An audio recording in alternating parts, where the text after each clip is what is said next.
It begins with a feeling you can't quite name, a sense that your life is not entirely your own. You walk a familiar street, but today the light and air feel different, ancient. Drawn to an unremarkable doorway between a bakery and a tailor, you hesitate, then step inside. The world outside fades.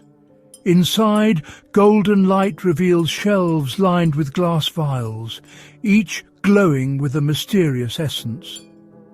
This is no ordinary shop, but a library of moments, fragments of lives, distilled feelings, the essence of human experience. You are here because you felt an absence, a longing for connection, for a depth of feeling you haven't yet known. You walk deeper, drawn by the silent promise of feeling something more, something borrowed. Sometimes I wonder, do we seek these borrowed moments because we are incomplete, or because we hope to become someone new? Perhaps the answer is not meant to be found, at least not today. For now, let this be a place where longing is simply another way to begin. An old proprietor appears, silent but knowing, inviting you to browse the shelves. Each vial is labelled not with a name, but with a feeling, a promise kept, a final farewell, laughter with a stranger, a dream fading. Every vial is a miniature world, a condensed emotional narrative. You're not here to steal, but to borrow, to touch a life not your own, to feel its unique texture. The proprietor understands you seek not escape, but enrichment, a page from another's story to illuminate your own. You pause at a vial glowing with rosy light. The feeling of waking on the first warm day of spring after a long winter. You wonder about the person who felt this joy and what small hopes they held for the day ahead. You choose the vial of springtime warmth. The proprietor uncorks it and you breathe in its essence. The shop dissolves. You are overlaid with another's consciousness, linen sheets, sunlight, birdsong, and a profound relief. This is not grand joy, but the quiet triumph of survival, the earth turning toward the sun. For a moment, a stranger's hope and relief are entirely yours. When you return, the vial's glow is dimmer, but you carry a new warmth, a luminous pearl of feeling from a life long ago. Your own memories of spring are now deeper, layered with the joy of someone you'll never know. The taste of borrowed joy makes you curious about its opposite. Drawn to vials of subdued light, you select one labelled "The Regret of a Harsh Word Spoken in Anger, 1921. The proprietor nods, understanding the need to touch sorrow as well as joy. You breathe in, and suddenly you're in a dim hallway, heart pounding, the echo of your own angry voice hanging in the air. Behind a closed door is someone you love, wounded by your words. The feeling is a mix of shame, frustration, and helpless longing to take it back. This is the anatomy of regret, the irreversible finality of a careless moment. You stand in that hallway, a ghost in someone else's moment of failure. The chill of regret lingers, and you seek warmth, a vial glowing golden white. The feeling of watching someone you love sleep, 1967. This is not passion, but quiet, protective love in the stillness of night. You breathe in and find yourself in a dark bedroom, watching over a sleeping loved one, filled with overwhelming tenderness. There are no worries, only the peaceful reality of the present.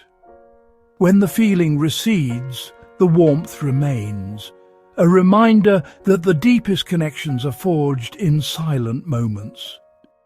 The shop feels changed, holding both heartbreak and hope. You carry the quiet reminder that love's truest form is often wordless and watchful.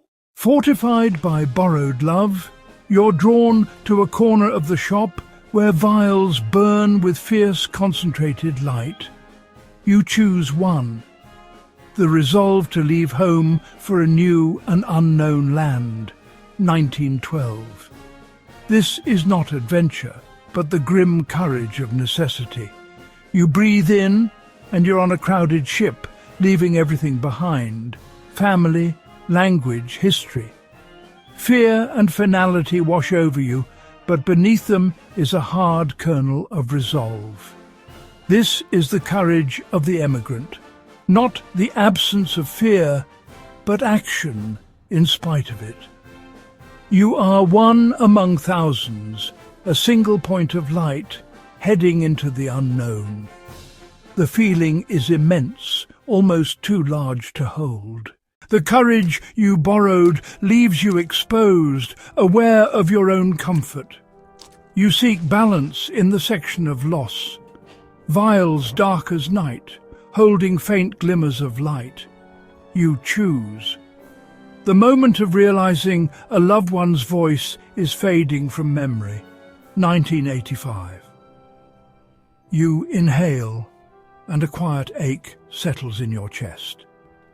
There is no scene, only the internal landscape of loss, the struggle to remember a voice now slipping away. This is not sharp pain, but the slow sorrow of forgetting, the grief of time's passage. You feel panic, a sense of betrayal, as memory erodes. It is the lonely work of carrying the dead, their weight lessening with each year. You have travelled far within these four walls, borrowing joy, regret, love, courage, and grief. Each feeling has deepened your own, weaving a richer emotional tapestry. The vials are no longer isolated moments, but threads in a single, continuous human story. The shop is a testament to our shared architecture of the heart, unique lives, universal emotions. To borrow a feeling is to recognize yourself in another, to know you are not alone. The proprietor, silent and patient, offers a small smile, a reminder that our joys and sorrows echo those who came before. We are part of a vast, ancient chorus, each singing our own small part in a song that never ends. Your time in the shop ends. You leave with nothing, yet so much more than before. The proprietor leads you to the door, the golden light clinging to you. Outside, the world is unchanged, but you are not. Every face you pass now holds more depth, every life a universe of feeling. The shop vanishes, but its lessons remain. Listen to your own heart and know you are part of something vast. You are left with a gentle question. If a feeling is felt, but its owner is gone, does it live on, waiting for someone else to find it? The answer lingers, like a mote of dust in a sunbeam.